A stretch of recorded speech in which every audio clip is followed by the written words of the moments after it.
Hello dear friends, কেমন আছো তোমরা? আশা করি তোমরা ভালোই আছো। আমিও ভালো আছি। আজ তোমাদের সামনে নিয়ে আসলাম ব্র্যান্ড নিউ একটা গল্প। কিভাবে আমার ভাতিজা আমার সাথে জোর করে খেলেছিল সেই গল্প। পুরো গল্পটি বিনোদিনী কথন চ্যানেলে শুনতে পাবে। তো চলো বন্ধুরা, শুরু করি আজকের গল্প। আমাদের বাসাটা বেশ নিরিবিলি। আমাদের প্রতিবেশীরা কিছুটা দূরে থাকে। মাঝে মাঝে সময় করে প্রতিবেশীদের বাড়িতে যাই। এরই ধারাবাহিকতায় একদিন গেলাম মালিহা বৌদিদের বাসায়। মালিহা বৌদির হাজবেন্ড ব্যাংকে চাকরি করেন। ওনাদের একটাই ছেলে সোনু। সোনু কলেজে পড়ে। সেদিন মালিহা বৌদি আমাকে বললেন, বুঝেছো চপলা, আমার ছেলে তো এবার সেকেন্ডারি পাশ করলো, ওর খুব ডাক্তার হবার ইচ্ছা। আমি বললাম, বাহ, তাহলে ও নিশ্চয়ই ভর্তি কোচিং করছে। বৌদি বলল, তা করছে, কিন্তু বাসায় একজন টিচার থাকলে ভালো হতো। তুমি তো জানোই সোনু খুব অলস স্বভাবের। তুমি কি ওকে একটু দেখিয়ে দিতে পারবে? আমি এমন প্রস্তাবে কিছুটা অবাক হলাম। আমি নিজে ডাক্তার হলেও কখনো ছাত্র পড়াইনি। ভর্তি পরীক্ষা দিয়েছিলাম 9 বছর আগে। তাই আমি ইতস্তত করছি দেখে মালিহা বৌদি বলল, সপ্তাহে 2 দিন এসে 1 ঘন্টার জন্য পড়াটা দেখিয়ে দিলেই চলবে, কি বলো?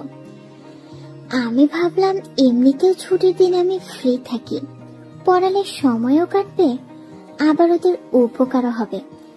তাই আমি রাজি হয়ে গেলাম। বৌদি খুশি হয়ে অনেকটা আমাকে জোর করেই 1 মাসের টাকা অ্যাডভান্স দিয়ে দিলেন। আমার টাকার দরকার ছিল না, কিন্তু বিনে পয়সায় কাজ করাবার মানুষ ওনারা নন।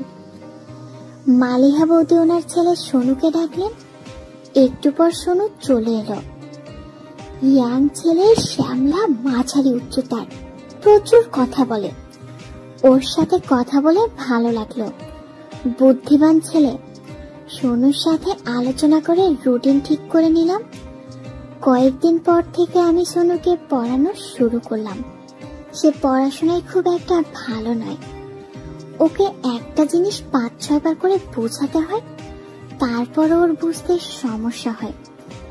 আমার পড়াতে পড়াতে মাথা ধরে যায়।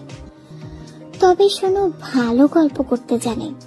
পড়ার ফাঁকে ফাঁকেও আমাকে নানা ধরনের গল্প শোনায়। গল্প শুনে হাসতে হাসতে আমার পেট ব্যথা হয়ে যেত। এইভাবে ওর গল্পের মাত্রা দিন দিন বাড়তে থাকে।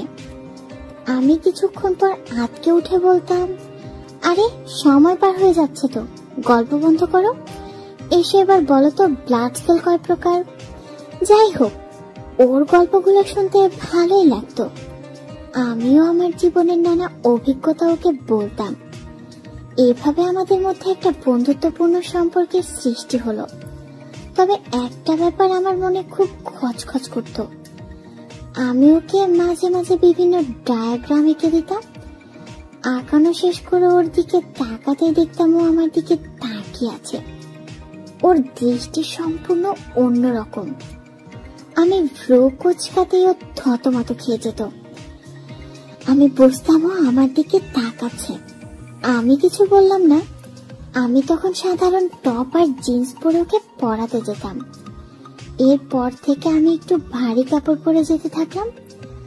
যদিও এতেও আমার শরীর বোঝা যেত। তখন আমার বয়স 29 বছর। নিয়মিত ব্যায়াম করতাম আর পরকীয়ার কথা নতুন করে বলার কিছু নেই। মাত্র 5-6 মাস আগে 3 জনের সাথে একত্রে লিপ্ত হয়েছিলাম। নানা পুরুষের মর্দন পিষ্টনের ফলে আমি ভরা যৌবনবতী। আমার বর অবশ্য এসব কিছু জানতো না। যাই হোক, সোনুর আচরণ কিন্তু বদলালো না। বেশিরভাগ সময় হাসি খুশি থাকলেও মাঝে মাঝে ওর আচরণে অন্যরকম আবেদন প্রকাশ পেত। আমি আর কিছু করলাম না, না দেখার ভান করে পড়াতে থাকলাম। একদিন ওকে পড়াতে গিয়ে দেখি ও কেমন মন মরা হয়ে আছে। অন্য দিনের মতো গল্পও করছে না, পড়া জিজ্ঞাসা করলেও ঠিক মতো উত্তর দিচ্ছে না। আমি ওকে জিজ্ঞেস করলাম, কি হয়েছে?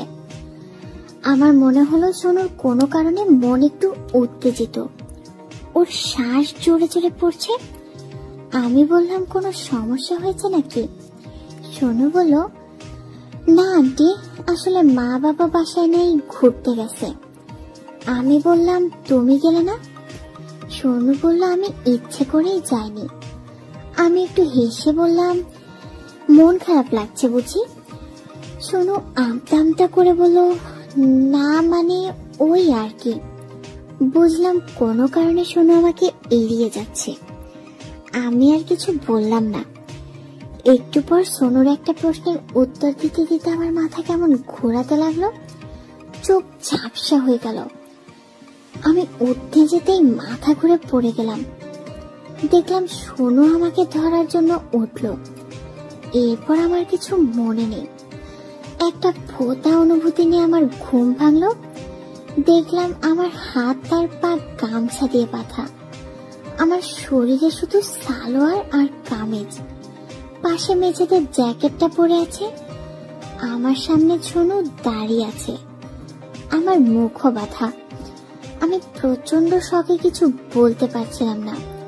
সোনু এগিয়ে এসে বলল, আন্টি, আপনার খাবার পানিতে ওষুধ মিশিয়ে দিয়েছিলাম। সোনু এবার আমার দিকে ঝুঁকে বলল, আমি নিজেকে কন্ট্রোল করতে পারতাম না। রোজ আপনাকে ভেবে হাতের কাজ করি, কিন্তু আজ বাসায় আমি একা, এই কথা ভেবে মাথায় জ্বর বয়ে গেল। তাই এই জঘন্য কাজটা করতে হলো। এই বলে সোনু আমার শরীরে হাত বুলাতে লাগলো। আমি চিৎকার করতে চাইলাম, কিন্তু মুখ দিয়ে শুধু গোঙানি বের হলো। সোনু এবার ডাক খেতে লাগলো। এবারও বলল, আন্টি, এমনটা করতে আমার কিছুতেই ভালো লাগছে না, কিন্তু আমার মনটা অনেকদিন ধরে আপনাকে চাই। আমি তখনও নাড়াচাড়া করতে লাগলাম, কিন্তু হাত পা খুব শক্ত করে বাঁধা। সোনু এবার আমার পায়ের দাড়ি খুললো।